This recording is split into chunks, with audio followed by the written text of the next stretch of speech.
मध्य प्रदेश में उपचुनाव के प्रचार का शोर थम गया है। अब दोनों पार्टियां 30 अक्टूबर को होने वाले मतदान के लिए तैयार हैं। बीजेपी चुनाव प्रबंधन समिति के संयोजक भूपेंद्र सिंह ने चुनाव प्रचार खत्म होने के बाद पार्टी की तैयारियों की जानकारी दी। उन्होंने बताया कि बीजेपी प्रबंधन समिति के हर सदस्य को उपचुनाव वाली एक विधानसभा की जिम्मेदारी सौंपी गई है। वहीं बीजेपी की नजर कांग्रेस की गतिविधियों पर भी रहेगी।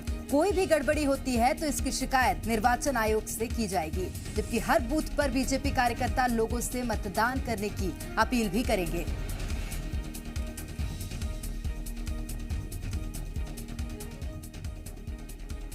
नई रणनीति को लेकर आज चुनाव प्रबंधन की बैठक हुई है।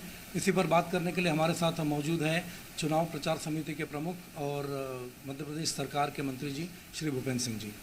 जी सर, चुनाव प्रचार खत्म हो चुका है, आगे अब क्या रणनीति? देखिए, आज चुनाव प्रबंधन समिति की बैठक हुई है और बैठक में हम लोगों ने जो कल तक के कार्यक्रम थे उन सभी की समीक्षा की है और साथ ही जो हमारा 2 दिन का कार्यक्रम है कि आओ मिलकर दीप जलाएं, घर घर कमल का फूल खिलाएं, इस नारे के साथ, इस स्लोगन के साथ हमारे प्रत्येक कार्यकर्ता बूथ पर घर घर जाकर जनसंपर्क करेंगे। और साथ में जैसा हम सब जानते हैं कि कांग्रेस आखिरी 2 दिन 3 दिन में शराब पैसा बांटने का काम करती है, तो उस पर भी नज़र रखेंगे। हम लोगों ने यहाँ पर जो 11 एडवोकेट हैं, लीगल हम लोगों का जो काम देखते हैं, उनकी टीम यहाँ सुबह 6 से 12 बजे तक बैठेगी, रात्रि तक। और कहीं से भी कोई भी शिकायत आएगी तो तत्काल हम लोग चुनाव आयोग को अवगत कराएंगे। और आज हमारे प्रबंध समिति की टीम को हम लोगों ने 11 विधानसभाओं में बांटा है। बाकी कार्यक्रम जो अभी तक के थे वो कार्यक्रम हम लोगों के हो गए। तो जिनके पास अभी कोई काम 2 दिन का नहीं था उनको एक विधानसभा हम लोगों ने दी है और उस विधानसभा पे वो बूथ पर बात करेंगे बूथ अध्यक्ष से, और बूथ अध्यक्ष से सारी जानकारी लेंगे। वहाँ पर पोलिंग सामग्री हमारी पहुँच गई कि नहीं पहुँच गई, हमारे एजेंट बन गए कि नहीं बन गए, घर घर हमारा जनसंपर्क अभियान चल रहा है कि नहीं चल रहा है, कांग्रेस के लोग तो कोई गड़बड़ नहीं कर रहे हैं, कांग्रेस के कोई बाहर के लोग तो बूथ पर नहीं है। तो ऐसी प्रमुख जानकारियां हम लोग लेंगे और उसके आधार पर आगे की रणनीति तैयार। किन बिरला जी भारतीय जनता पार्टी में आए हैं, खुले रूप से उन्होंने मंच से भारतीय जनता पार्टी की सदस्यता ली है, मंच से उन्होंने सभा को संबोधित किया है और अब वो भारतीय जनता पार्टी के हमारे सक्रिय कार्यकर्ता हैं। जहाँ तक इस्तीफे का सवाल है तो ये अध्यक्ष जी का विशेष अधिकार है, अध्यक्ष जी इस विषय को देखेंगे, कांग्रेस क्यों चिंता कर रही। कैमरा पर्सन कैलाश मालवीय के साथ सुधीर दीक्षित, जी मीडिया, भोपाल। और सतना की रैगांव विधानसभा क्षेत्र में चुनाव प्रचार खत्म होने के बाद धारा 144 लगा दी गई है और किसी भी बाहरी व्यक्ति के प्रवेश पर प्रतिबंध लगा दिया गया। इस बीच सतना के बीजेपी सांसद गणेश सिंह शितपुरा में जनपद सदस्य के घर पहुंच गए।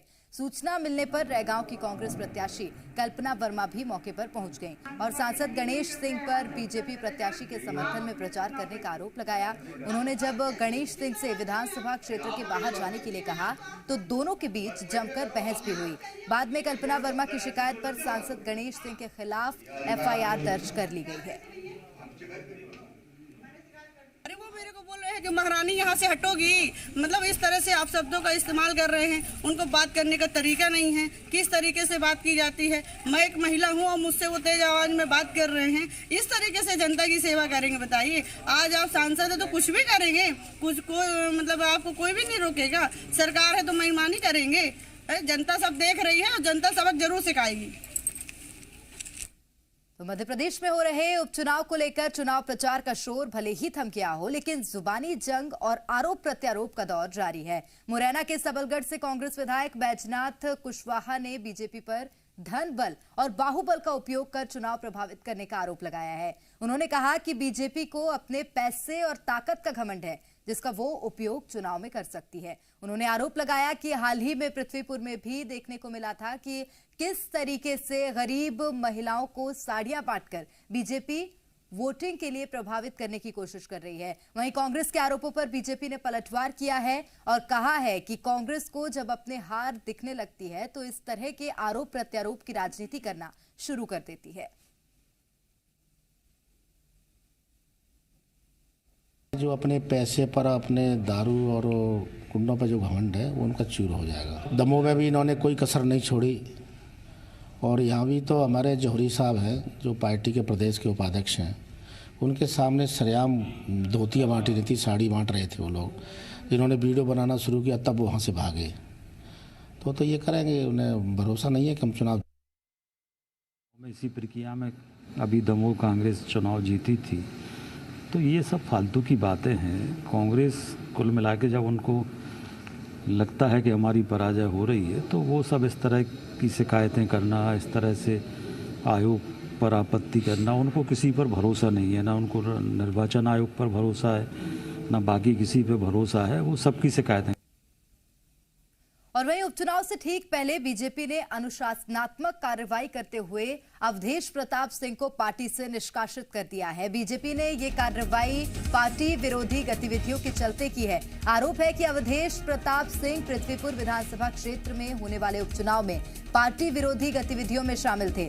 आपको बता दें, अवधेश प्रताप सिंह दिवंगत विधायक बृजेंद्र सिंह राठौर के चचेरे भाई और कांग्रेस प्रत्याशी नितेंद्र सिंह के चाचा हैं। वो बीजेपी प्रदेश कार्यकारिणी के सदस्य और जिला पंचायत सदस्य भी रह चुके हैं।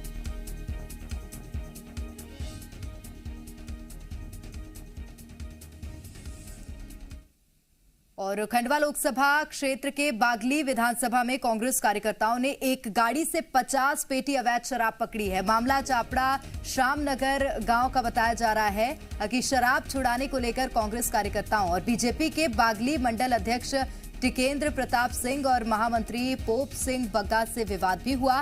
कांग्रेस कार्यकर्ताओं ने आरोप लगाया है कि ये शराब बीजेपी के लोगों ने मंगवाई है और मतदाताओं को प्रभावित करने के लिए इस शराब को बांटा जाना था। कांग्रेस कार्यकर्ताओं की शिकायत के बाद मौके पर पुलिस पहुंची, जिसने गाड़ी और शराब जब्त कर ली। कांग्रेस पार्टी ने इस मुद्दे पर ट्वीट करते हुए लिखा कि अब तो शर्म करो शिवराज।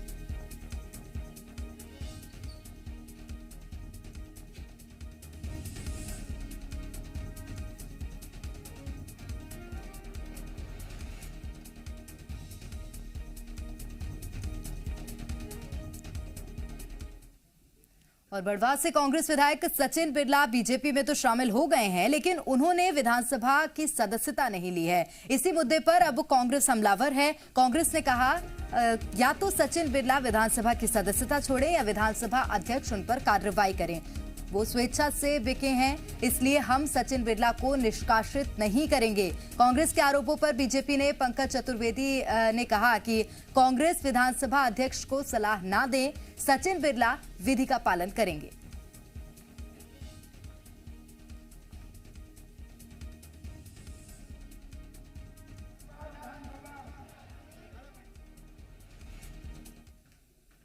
देखिए, कांग्रेस पार्टी विधानसभा अध्यक्ष से मांग करेगी कि तत्काल उनकी सदस्यता समाप्त की जाए और जब उन्होंने खुद ही पार्टी छोड़ दी है तो निष्कासित करने का कोई सवाल ही नहीं उठता है। तत्काल विधानसभा अध्यक्ष को कार्यवाही करना चाहिए। विधानसभा अध्यक्ष को अपना इस्तीफा भेजे। विधानसभा अध्यक्ष को या तो इस्तीफा भेजें, अगर नहीं भी भेजें तो दल बदल कानून के तहत विधानसभा अध्यक्ष तत्काल उनकी सदस्यता। कांग्रेस पार्टी इस बात की चिंता छोड़ के सचिन बिरला जी को क्या करना है और अगला उनका कदम क्या होगा, और ना ही कांग्रेस पार्टी की इतनी क्षमताएं कि वो विधानसभा अध्यक्ष जैसे संवैधानिक संस्था के प्रमुख को निर्देश दे के उनको क्या करना है। सचिन बिरला जी जो नीतिगत और नियम संगत प्रक्रिया उसका पालन करें, कांग्रेस चिंता न करे। सचिन बिरला इस्तीफा देंगे कि विधायक बने रहेंगे? मैंने आपसे कहा ना कि सचिन बिरला जो इसकी अगली नीतिगत प्रक्रिया उसका पालन करेंगे। हम तो ये जानना चाहते हैं कांग्रेस के पेट में दर्द क्यों है। विधानसभा अध्यक्ष गिरीश गौतम इन दिनों रीवा के देवतालाब विधानसभा के दौरे पर हैं। साइकिल यात्रा कर अलग अलग गांवों में जा रहे हैं, जहां लोगों से उनकी समस्याएं सुनकर निराकरण कर रहे हैं, साथ ही व्यवस्थाओं का भी जायजा ले रहे हैं। इसी सिलसिले में खटखरी के सरकारी स्कूल और संकुल केंद्र नई गढ़ी पहुंचे, स्कूल की व्यवस्थाओं को देखा। इस दौरान छठी और 7वीं की छात्राओं को पढ़ाया भी। इसके बाद जोराट में सहकारी समिति का औचक निरीक्षण कर भंडारण और वितरण की व्यवस्था का जायजा लिया। दरअसल देवतालाब विधानसभा से गिरीश गौतम विधायक हैं, इसी को लेकर वो जनसंपर्क करने साइकिल यात्रा पर निकले हैं।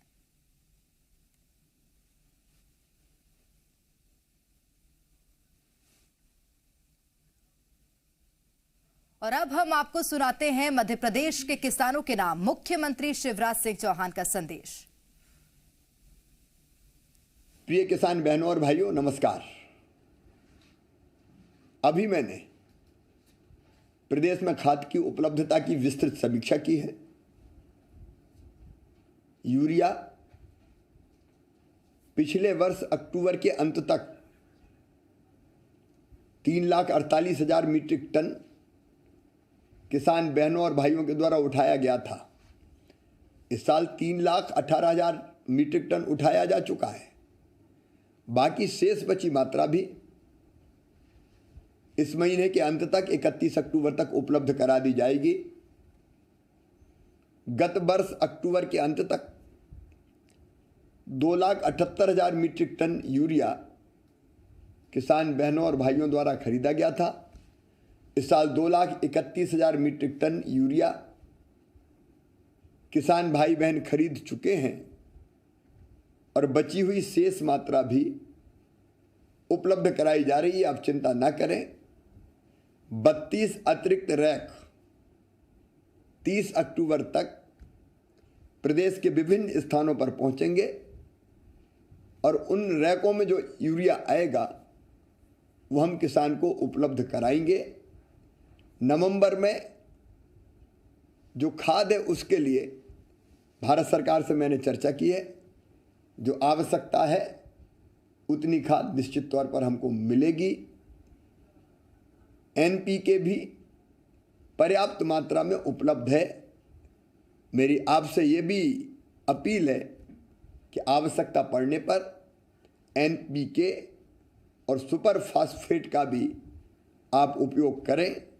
मैं आपको आश्वस्त करता हूं कि हम जो आवश्यक मात्रा है, जो ज़रूरत है प्रदेश की, उसके लिए DAP, यूरिया, NPK की उपलब्धता सुनिश्चित करवाएंगे। आप परेशान ना हो, हड़बड़ में ना रहें। इसलिए मैं आपसे अपील करता हूं, चिंता ना करें। समय समय पर आवश्यक मात्रा में खाद उपलब्ध कराई जाएगी। बहुत बहुत धन्यवाद।